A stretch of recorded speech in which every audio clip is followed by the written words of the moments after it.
Wedding horror story. For Yvette, love couldn't have come at a more perfect time than when she met Sony, the man whom swept her off her feet, all the while making her truly accept love again into her life. Fast forward 5 years later, and marriage is next upon their agenda. See, today is their wedding day, and nothing can interfere with them finally saying I do to one another. Meanwhile, for Foxy, the past 5 years have been torturous for her as she's watched the man who she knows is the love of her life fall for someone else. She's vowed to herself that she would end their love for one another one way or the other. She arrived to Mount Peak Wedding Chapel with vengeance on her mind and spite in her heart. She spites Sony for ending their relationship abruptly without no prior warning, while she seeks vengeance against Yvette for stealing away the love of her life. That's why she's here at this moment, strictly for revenge and to get her man back one way or another. She entered into the wedding chapel, completely blending in with the crowd of people all making their ways into the chapel. However, though, while everyone else is there to celebrate love, she's only there to destroy it before it becomes one. Foxy knows exactly how Yvette looks. I mean, she's been stalking her for the past 5 years. She knows what foods she likes. She even knows what are her pet peeves. Hell, she even knows the exact day and time Sony proposed to her. The thought of that moment at this time is sparking so much rage within Foxy, which is making her even more upset. Foxy has studied this wedding chapel from top to bottom. She knows where the groom is at this moment, but most importantly, she knows where the bride is located. Without wasting any more time, Foxy headed to the bride's dressing room near the far west of the building. Yvette has no clue what she looks like. She's not even aware of the fact that Foxy has been stalking her for the past 5 years. Well, that ends today. As Foxy gets closer and closer to the bride's dressing room, she removes several pills from inside of her purse. She also removed the water bottle from inside of her purse as she inserted the pills into. She then began shaking the bottle violently, which caused the pills to dissolve. A smile found its way on Foxy's face as she entered into the bride's dressing room, where she spotted Yvette standing before a mirror, looking at herself with her nerves spilling out all over the place. She's trying to fan herself down with her hands to keep herself calm, but it's not working. "Do you need some water?" asked Foxy as she entered into the room. Yvette looked puzzled, which caused Foxy to say, "I work with Nancy, the caterer, and she told me to bring you some water in case you may need it." Yvette, not thinking clearly, just accepted the water from Foxy, and she basically drank all of the water whole in one single gulp. Seconds later, Yvette collapsed right where she stood, losing consciousness in a hurry. Her pulse faded away, and her life ended shortly thereafter, causing Foxy to check her pulse to verify that she was in fact deceased. Once it was clear that Yvette was dead, Foxy undressed her quickly, then dragged her dead body into a closet before she put on her wedding dress for herself to wear. The music began playing, and moments later, Foxy made her way down the aisle to the altar where she stood before Sony for the first time in 5 years. Her heart melted and raced at the same time as he removed her veil, revealing her face, which caused his heart to race uncontrollably. There before him stood the woman who killed his brother, all because of a petty argument. It was years ago when Foxy screamed rape and ultimately was never charged for what she had done, which was cold-blooded murder. Sony ended his relationship with her for good and severed all ties with her ever since. Seeing her face sent shockwaves through him, which caused him to panic and his heart to race beyond belief. Everyone in the chapel freaked out and rushed to his side as he passed out and never woke up again. Foxy never left his side even as the ambulance and police showed up. A vet's dead corpse was discovered soon thereafter, and Foxy was hauled away to prison. In life, there's your side, their side, and the cold-hearted truth. Foxy could never own up to that truth.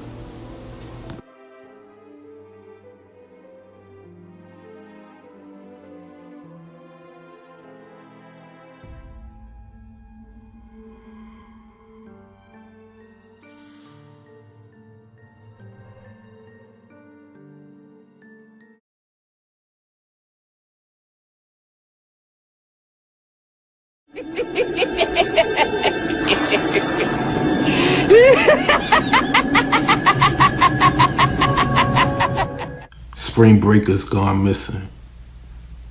What's better than sunny beaches in Miami than at springtime?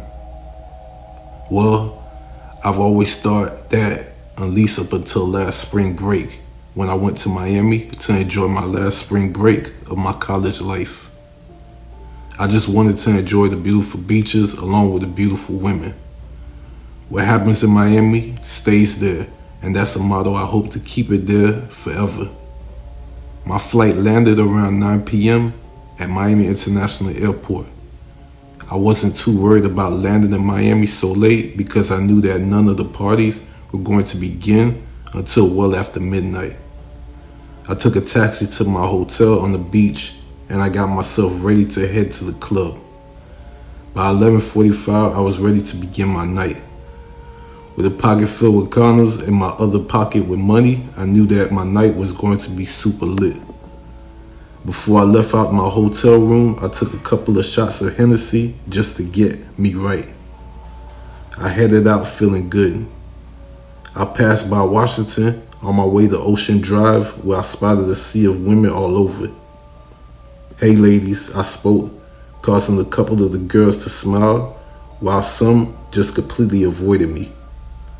Although I didn't get any of their phone numbers, I was still beyond confident. I just kept it moving, making my way down Ocean Drive, passing 10th Street, then night, when I spotted a man with a large butcher knife shoving a girl into an alley. There I stood in the middle of 9th Street, frozen in my position, thinking to myself that there was no way I just saw what I think I just did. Loud music played all around me, from hip-hop to reggaeton. Then suddenly, I heard screams coming from that same alleyway, causing me to look away. I'm still standing in the middle of the road as dozens of people are passing right by me. They all must be drunk or high to not hear those screams coming from that same alley. I took a few steps away so that I didn't have to hear those screams anymore, which faded away just seconds later. I know I heard what I just heard, which caused me to take a look back at the alleyway where I spotted a young beautiful lady walking right past it, with her focus glued to her cell phone screen. She's not paying any attention to anything besides her phone, and I was only focused on her until I spotted a man wearing an all-white apron with a butcher knife in hand. He spotted me watching him, causing him to place his finger over his mouth as if he were telling me to keep quiet, as he walked up behind the young lady. He wrapped his arm around her neck and he slashed her throat with the butcher knife while his focus returned back onto me. He smiled as he walked backwards into the alley as I watched in horror. I shook my head. I'm panicking. I can't believe my eyes as to what I'm witnessing. Within seconds, he vanished. I looked around for the police, but like any time when you really need them most, they're nowhere to be found. I had a decision to make, and I quickly made that decision. I took off in the direction of the alley in seconds, and I spotted him entering into the back of the restaurant where he brought the dead young lady. I chased after him, but the door slammed in my face. I couldn't believe it. What should I do? I thought to myself. I wanted to kick down the door, but it's a steel door. Should I just wait for him to come back? I didn't know what to do until I began to smell the stench that smelled worse than a garbage dump. The stench came from the garbage bin several feet away. I knew whatever it was causing that stench would terrify me, but I had to find out. I made my way over to the dumpster as I walked slowly, paying close attention to my surroundings. Once I got close enough to the garbage dumpster, the stench intensified. Flies swarmed around the garbage dumpster, but that didn't stop me from looking into it, where I saw dozens of dead girls resting inside of it. My heart raced. Panic filled my entire system as the back door to the restaurant flew open and the killer butcher ran straight at me. I took off running and he chased after me down the alleyway. He didn't say anything. He just kept running after me, even as I made my way out of the alley. I spotted a group of cops flirting with several young ladies, causing me to scream out for help. The butcher spotted the officers and turned backwards back into the alley, where he vanished, never to be seen again. The officers chased after him, but they were too late. They didn't catch him.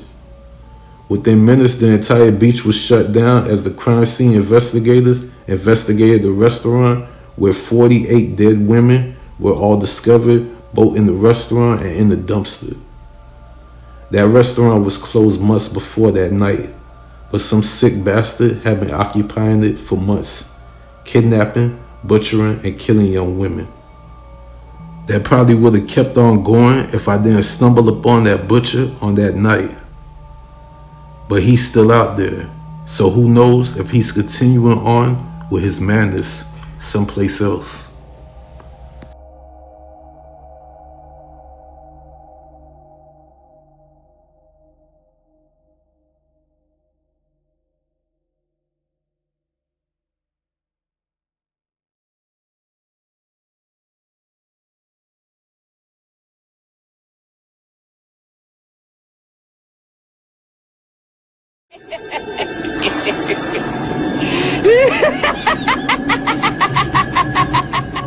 Drive safely.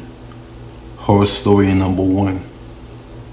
Shut up, shut up, shut up, yells Angela to her 3 children who have been kicking and screaming during the entire car ride from New Jersey to Brooklyn, and they haven't fully made it yet. She's fuming with rage, while her children aren't listening to her at all. They're kicking and screaming and fighting each other. They're yelling at each other, causing Angela to yell back at them. Stop it. Stop it now, she screamed to the top of her lungs, but still, they didn't pay her no mind. She slammed on her car brakes in the middle of the road without putting her car in park. She kept her foot pounding on the car brake while she confronted her children. You're all just like your damn father, she exclaimed. That's why I'm dropping you off to live with him. She's threatened her children for months now to drop them off to their father, but she never did so. It was just a blank threat for the most part, but over time, she has had enough. Never has she ever imagined that she would be a single parent after falling head over heels with whom she thought was the love of her life, Rasul. They were engaged to be married, and by the age 26, she already had 3 of his children. Love was all that ever mattered to her, but infidelity crept in to their lives. Rasul cheated and cheated on her to the point that he was well known all throughout Jersey City as being a player, all the while having children with Angela. In fact, he cheated on her so much they would get confronted while together out in public by some of those other women. After dealing with that for more than 2 years, Angela finally had enough. She called it quits and forced Rasul to move out. Her children began acting out immediately, as if to spite her for kicking out their father. For their father, they're all sweet angels, but for Angela, they're evil little miscreants. She knows that.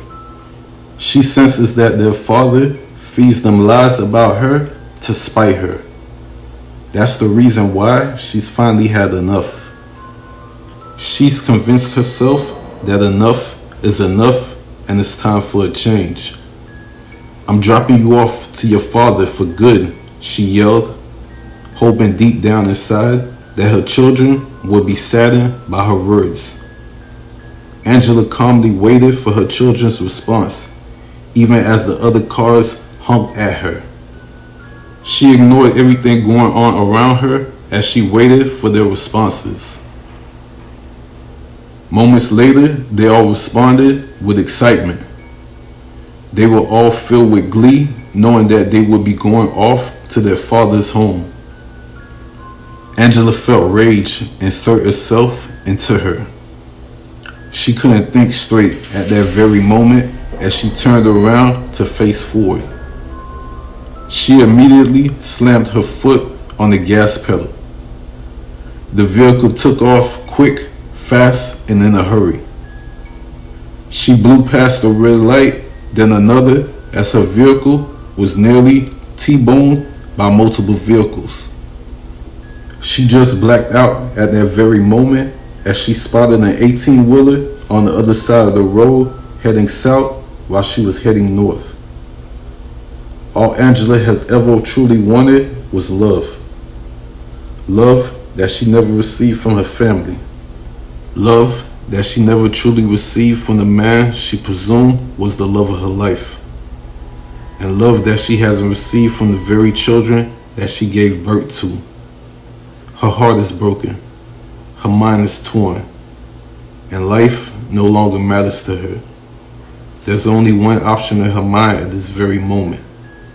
Her focus locked onto the very 18-wheeler from the moment she spotted it as she went from the far right lane to the far left lane while still being on the right side of the road. With her kids still kicking and screaming, being disobedient as usual, Angela can no longer feel empathy for anyone or anything as her car jumps the median to face the 18-wheeler head on. Her eyes closed as she heard the honking coming from the 18-wheeler. Life no longer matters to Angela, even as she reopened her eyes and watched her vehicle slam right into the 18-wheeler, engulfing the car into flames in a hurry. Drive safely, everyone. You never know what someone is thinking or going through.